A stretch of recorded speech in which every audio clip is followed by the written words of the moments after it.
This is a modified version of a post that first appeared on Bloggerâs. You can read more of my writing over at the Bloggerâs blog. You can some information about my research interests over at my personal homepage. One of the things I really like to do with Bloggerâs is to write the stuff that I wished had existed before I made certain decisions and agreed to certain things. It's something I do a fair amount in academia, but when I cannot find a paper that makes an argument that I want to cite, sometimes I just go ahead and write the paper. It's kind of like an adult coloring book, but a pompous self-aggrandizing. It's nice sometimes just to fill in the blanks. It's in that spirit I want to put this post in front of you. The post about Patreo that I would have valued at the time I was preparing to launch our own.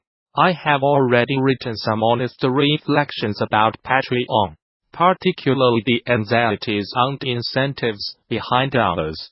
That post is more about the psychology of opening yourself up to the process and what it will take from you in return. Today, I want to look at the nuts and bolts of the financials and the rise and fall of patron growth. Our third anniversary is coming up, and we have been running a Patreon campaign for about 10 months now.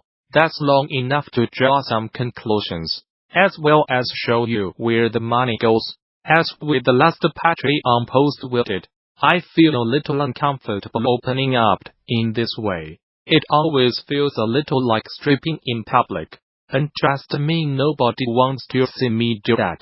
Nonetheless, if someone had done me the favor of flashing a little of their Patreon skin, it would have gone a long way to contextualizing what would follow for myself.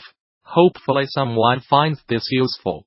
I have been primarily responsible for spearheading many projects over the years, free textbooks, multiplayer text games, and various software tools for education. I have never asked for a penny for any of them, because first and foremost they were about me. Things I wanted to do and other people were mostly just invited along for the ride. In the end, if nobody appreciated the end product, they were still fun to work on. That was how it worked with Bloggerâs. The first 2 years, I had a question about board game accessibility. I answered it to the best of my ability, and I made the results and observations available to anyone that wanted them. Every teardown we publish is under a CC by Fire 0 license, which means, provided you attribute, you are free to do pretty much anything you like with our findings. As long as my curiosity was being sated, everything else was irrelevant. The thing is, the accessibility figures have stabilized. We have a pretty accurate snapshot of the hobby, at least the part that is most heavily emphasized in the BGG Top 500. Or rather, we have a snapshot as best we, through heuristic analysis alone, could assess the situation. Our averages and stats available on the site, as is our master list. The average recommendation of each category we cover has not changed in any significant way for about 18 months. I do not expect it to change at any point in the future. Sure, different games occasionally offer different insights, but basically my question has been answered and published accordingly. As far as my initial incentives went, the project is done. Nothing majorly different is likely to emerge with continued investigation. All that remains is corroboration of already pretty robust data. Robust, of course, within the margin of error that come from a single person doing the majority of the work. At this point, what I normally do with an investigation is put a line under it and move on to something else. The thing is, the feedback I have received from hundreds of people has been they find the site valuable. They are finding great games that they can play with the people they level, and often they did not realize accessible games existed at all. They are benefiting from this build-up of annotated recommendations, not for the grades themselves, but for the discussion around each grade. They see as and BS in the master list, and dig deeper, and make their own decisions. They use Recio and many NDLTO short-list games, and dance in which they fancy. The tools we have written are used by schools, libraries, universities, advocate groups, charities, gaming stores and gaming clubs. In that respect, the investigation cannot ever be done. The more data points we add, the more effectively we link people up with great games that they can play. The thing is that I am not getting research data out of people like us anymore. Or, perhaps more accurately, I am not getting the amount of research data I do need to justify the time that goes into it. I could swap gears and do something different and get a much richer, more publishable stream of information. It is something local within the topic of board game accessibility. There are much better ways available to me now to create publishable units of work for journals and conferences. Research output is no longer a driving incentive for the site. It just does not serve that purpose anymore. It did, and well, but no longer. I still enjoy doing the site now, and people seem to think the work is valuable. The obvious question that emerges then is, do people find it valuable enough for me to justify the time I sink into it, when that time could profitably be spent elsewhere? In basic capitalist terms, can this site survive as a heavily subsidized, funded endeavor?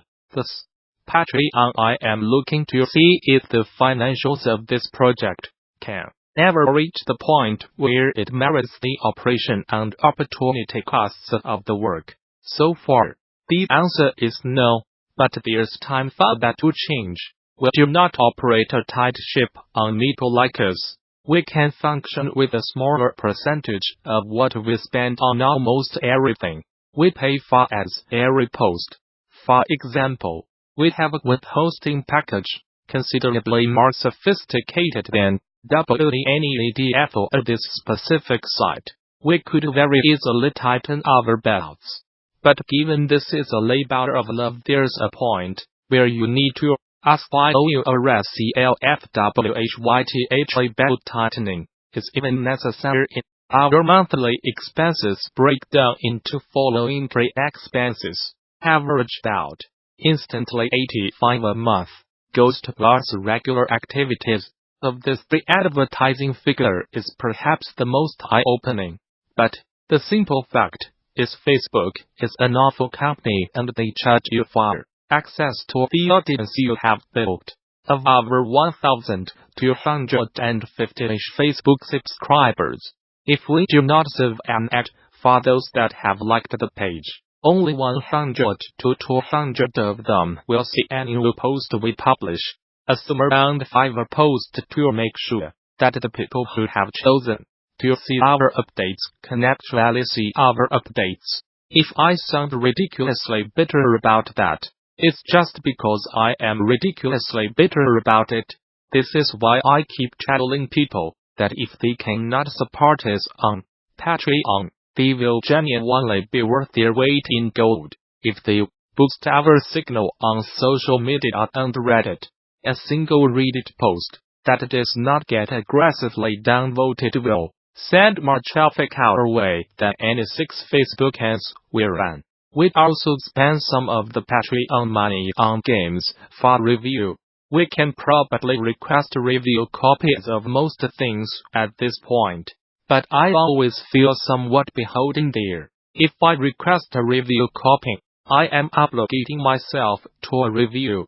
I'd also try to operate on a policy where I will not request a review copy of a game I'll do otherwise by myself.